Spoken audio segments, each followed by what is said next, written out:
নাগমণি কখনোই সামান্য নয়। হলুদ বর্ণের নাগমণি থেকে বিচ্ছুরিত লাল বর্ণের রশ্মি আমাদের কাছে ঊর্জার উৎস, শক্তির উৎস। মূল্যবান নাগমণির ওই লাল আলোর স্পর্শে আমরা সুস্থ হয়ে উঠি, জীবনী শক্তি লাভ করি। কিন্তু এই সব ঘটনার সাথে আমাকে বিবাহের কারণ কি? আমি তোমাকেই যে কেন বিবাহ করলাম তার সদুত্তর আমার কাছেও নেই।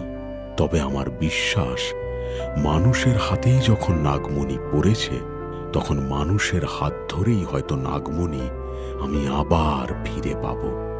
আর সেই আশাতেই আমি তোমাকে বিবাহ করেছি।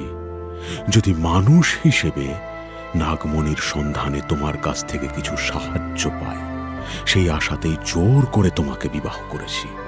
একটি নাগ হয়েও একজন মানুষকে বিবাহ করেছি।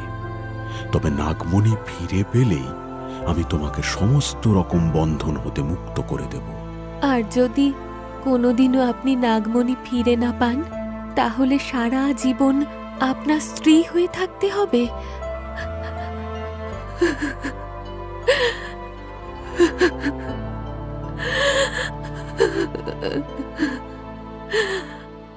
এই খেয়াঘাটে নৌকো বাঁধা।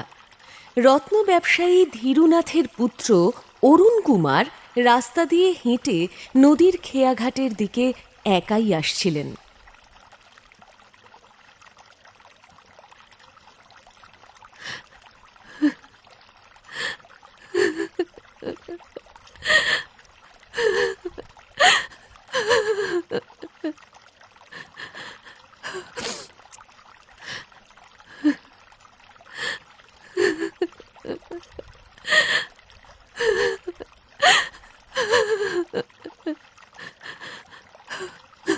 আপনি এখানে একা বসে কাঁদছেন কেন? কি হয়েছে আপনার? আপনি দয়া করে কাঁদবেন না। আপনাকে দেখে তো বিবাহিতা মনে হচ্ছে, তাহলে আপনি এখানে একা বসে বসে কাঁদছেন কেন? আপনার কিসের দুঃখ, কি সমস্যা? আপনি বলুন, আমি যথাসাধ্য আপনাকে সাহায্য করার চেষ্টা করব, যাতে আপনার সমস্যার সমাধান হয়। আমার সমস্যা কেউ সমাধান করতে পারবে না। এই দুঃখ আমাকে সারা জীবন সইতে হবে। আপনি কে, আর কেনই বা আমাকে সাহায্য করবেন?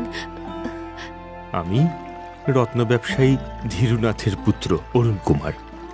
এই ছোট নীলপুর গ্রামে এসেছিলাম বিশেষ দরকারে। এখন বাড়ি ফিরছিলাম। নদীর ওপারে শহরে আমার বাড়ি।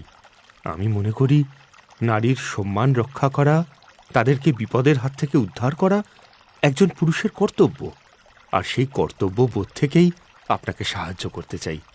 তাছাড়া আপনি এখানে একা কেন? আপনার স্বামী কোথায়? উনি কি করেন? আমার স্বামী এই নদীতে থাকেন। উনি একজন সাপ, পঞ্চমুখী নাগেশ্বর। কি? আপনার স্বামী সাপ? কি যাতা বলছেন?